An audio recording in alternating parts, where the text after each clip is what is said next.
Good morning class. ये आपकी 8th class की बुक है एसएसटी की। तो इसमें हम लोग इकाई फर्स्ट का मीन्स इतिहास का लेसन 3 रीड कर रहे थे। तो हम लोग यहाँ तक पढ़ चुके थे। कोलकाता के सर्वोच्च न्यायालय की स्थापना की गई। इसके अलावा हमारी नेक्स्ट हेडिंग थी पीट्स इंडिया एक्ट। तो आइए देखिए, 1784 ईस्वी में पीट का इंडिया एक्ट लागू हुआ। उस समय विलियम पीट ब्रिटेन का प्रधानमंत्री था। इस कानून के अंतर्गत ब्रिटेन में एक नियंत्रण परिषद की स्थापना हुई। इस नियंत्रण परिषद के द्वारा ब्रिटिश सरकार भारत के में अपनी कंपनी के सैनिक, असैनिक तथा राजस्व संबंधी मामलों पर पूर्ण नियंत्रण रख सकती थी, परंतु व्यापार का कंपनी का अधिकार उसी प्रकार बना रहा। इस एक्ट के अनुसार गवर्नर जनरल की शक्ति में वृद्धि हुई। गवर्नर जनरल भारत का वास्तविक शासन बन गया, परंतु उसके ऊपर ब्रिटिश संसद का ही नियंत्रण था। गवर्नर जनरल सेना, पुलिस, सरकारी नौकरों तथा न्यायाधीशों के माध्यम से शासन व्यवस्था चलाता था। सेना का गठन। ब्रिटिश राज्य के विस्तार के साथ साथ फौज का भी विस्तार होता गया। कंपनी की फौज में भारतीय सिपाहियों की संख्या बहुत अधिक थी। उस समय सिपाहियों की संख्या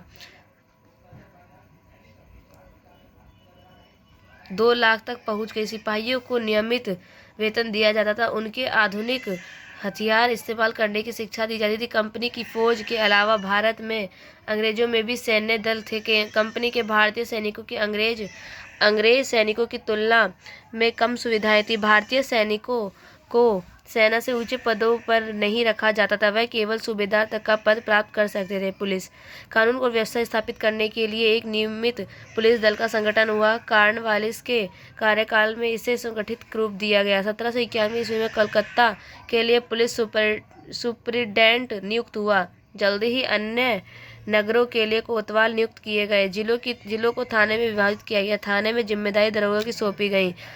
परंपरागत ग्राम रक्षक को चौकीदार कहा गया। बाद में जिला पुलिस सुपरिटेंडेंट का पद बना। सेना की तरह ऊंचे पदों पर पुलिस दल में भी यूरोप वासियों को ही रखा जाता था। सिविल सर्विस का संगठन। भारतीय सिविल सर्विस की स्थापना लॉर्ड कॉर्नवालिस ने 1873 में की। 1853 तक कंपनी के डायरेक्टर सिविल सर्विस के अधिकारियों को मनोनीत करते थे, परंतु 1853 के चार्टर एक्ट में इनकी नियुक्ति प्रतियोगी परीक्षा द्वारा होने लगी। भारतीयों को सिविल सर्विस के सदस्य बनने की अनुमति नहीं थी। वास्तव में 1793 ईस्वी में यह नियम बना दिया गया था कि 500 पाउंड या इससे अधिक वेतन पाने वाले पदों पर भारतीयों की नियुक्ति नहीं की जाएगी। भारतीयों को सिविल सर्विस की परीक्षा में बैठने की अनुमति 1858 ईस्वी में दी गई।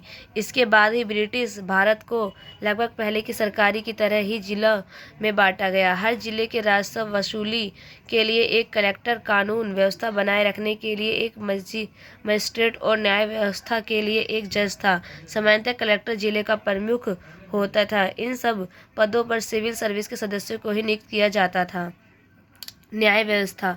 1774 ईस्वी में स्थापित सुप्रीम कोर्ट के अंग्रेज जजों ने कुछ समय तक अंग्रेजी कानून लागू किए। 1793 ईस्वी में लॉर्ड कॉर्नवालिस ने कानूनों की एक संहिता आरंभ की, जिसे कॉर्नवालिस संहिता कहा जाता है। इसमें विभिन्न विषयों जैसे आर्थिक, सामाजिक, भू राजस्व, अपराध आदि पर लिखित कानून बनाए गए। परंपरागत रीति रिवाजों के आधार पर चले आ रहे कानूनों के स्थान पर अब इन लिखित कानूनों के अनुसार न्याय व्यवस्था प्रारंभ हुई। इसका उद्देश्य सबके लिए एक समान न्याय व्यवस्था स्थापित करना था। सन 1774 ईस्वी में कलकत्ता में सर्वोच्च न्यायालय की स्थापना हुई थी। बाद में विभिन्न स्तरों पर अदालतें बनाई गईं। 1865 ईस्वी में कलकत्ता, मद्रास और बम्बई में उच्च न्यायालय स्थापित किए गए, परंतु न्यायिक प्रक्रिया में काफ़ी समय लगा तथा यह महंगी भी हो गई। शिक्षा एवं समाज पर प्रभाव। अंग्रेजों ने भारतीय समाज को निकट के समझने हेतु कोलकाता में एक मदरसा 1981 ईस्वी तथा बनारस में एक संस्कृत कॉलेज 1792 ईस्वी की स्थापना की। विलियम जोन्स ने 1784 ईस्वी में एशियाटिक सोसाइटी की स्थापना की, जिसका उद्देश्य आम लोगों के प्राचीन भारतीय इतिहास एवं संस्कृति के परिचित कराना था। अंग्रेजों को भारत में अपने शासन की दीर्घ जीवों बनाने के लिए अंग्रेजी पढ़े लोगों की संख्या बढ़ाना था। फलतः अंग्रेज सरकार ने भारत में अंग्रेजी शिक्षा के प्रसार पर ध्यान दिया। 1835 ईस्वी में लॉर्ड मैकाले की सिफारिशों को स्वीकार करते हुए अंग्रेजी माध्यम वाली यूरोपीय ढंग की शिक्षा प्रणाली को भारत में अपनाने की घोषणा की गई। अब फारसी का स्थान अंग्रेजी ने ले लिया। भारत में समाज सुधारकों ने एक वर्ग ने राजा राजमोहन राय के नेतृत्व में अंग्रेजी शिक्षा का समर्थन किया। कंपनी के प्रमुख सामाजिक सुधारों से सती प्रथा निषेध 1829, दास प्रथा का अंत 1843 ईस्वी, विधवा पुनर्विवाह अधिनियम 1856 ईस्वी शामिल है। तो आपका लेसन कंप्लीट हो चुका है। भारत में ब्रिटिश शासन का प्रभाव क्या पड़ा था, आप इसको क्वेश्चन आंसर करेंगे।